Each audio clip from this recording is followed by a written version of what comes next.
28% of 450 plus 45% of 280. So 28% நம்ம 28 by 100 எழுதணும். Half means multiply 450 plus 45% 45 by 100. Half means multiply 280.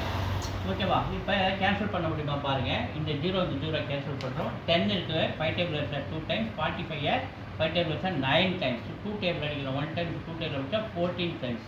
இப்போ 14 into 9 இங்கே கிடைக்குது. ஸோ இங்கே கேன்சல் பண்ணுற பாருங்க. 0 கேன்சல், 10 5 டேபிள் வச்சா 2 டைம்ஸ், 45 5 டேபிள் வச்சா 9 டைம்ஸ், 2 டேபிள் அடிக்கிறோம் 1 டைம்ஸ், 28 வந்து 14 டைம்ஸ். இங்கே 14 into 9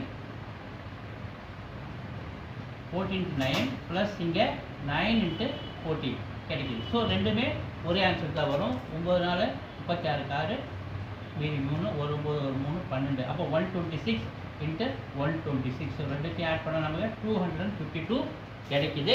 எங்கே இருக்குது? C is the answer.